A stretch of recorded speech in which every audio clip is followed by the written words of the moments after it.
আলাইহিস সালামের গলার মধ্যে একটা তাবিজ ছিল।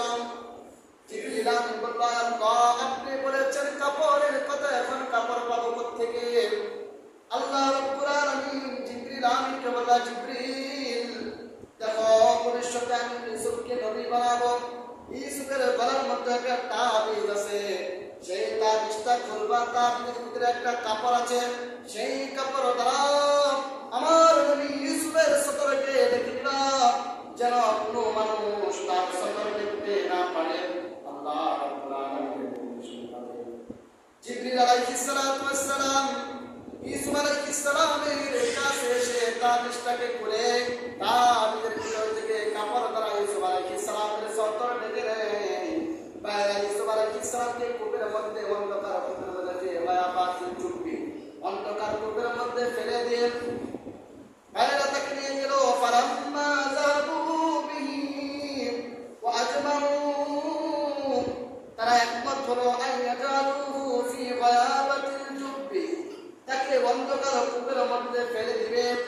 অন্ধকার কূপের মধ্যে ফেলে দেওয়ার দ্বারা ইউসুফ পয়গম্বর মৃত্যুবরণ করবে। কেননা কূপের ভিতরে কাঁচ থাকে, বিভিন্ন ধরনের জিনিস থাকে, যার দ্বারা এই মানুষকে ক্ষত করতে পারে। ইউসুফ পয়গম্বরকে তারা কূপের মধ্যে ফেলে দিয়ে তারা চিন্তিত, এখন গিয়ে বাবাকে কি বুঝ দিবেন?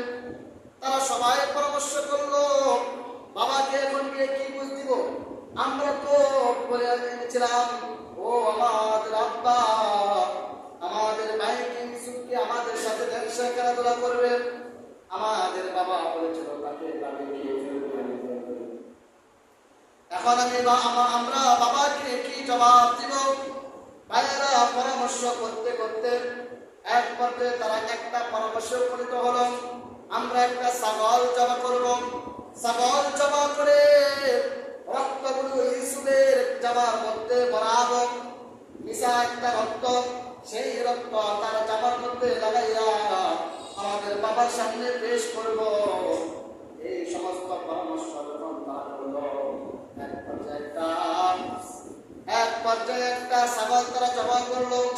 জবা করার পর রক্তগুলো ইউসুফ পয়গম্বরের কাপড়ের মধ্যে লেগে রাত্রে বেলায় বাবা ইয়াকুবের পাশে আসলো। ইয়াকুব আলাইহিস সালাম যখন বাবারা নিয়ে গেল, যখন ইয়াকুব আলাইহিস সালামের সন্তানেরা ইউসুফকে নিয়ে গেল, ইয়াকুব আলাইহিস সালাম একটা কষ্টের ঘর বানাইলো, বাইতুল আহজান। এই ঘরের নাম ছিল বাইতুল আহজান, কষ্টের ঘর, দুঃখ দুর্দশার ঘর। সেই ঘরের মধ্যে ইয়াকুব পয়গম্বর ইবাদত করতে ইয়াকুব আলাইহিস সালামের সন্তানেরা যখন ইয়াকুবের কাছে গেল কাপড় নিয়ে, আর তারা দেখবেন চোরের মন পুলিশ পুলিশ। কিছু মানুষ আছে পাপ করতে পারে, ভঙ্গি করতে পারে, সাঙ্গাল পাত্র বেঁধে ওই ভাইরা বাবার সামনে গিয়ে রাত্রেবেলা কান্নাকাটি করতেছে। কান্নাকাটি করে বলতেছে, ও আমাদের আব্বা, আমাদের ভাইকে বাড়ি খেয়ে ফেলছেন, খেয়ে ফেলছেন।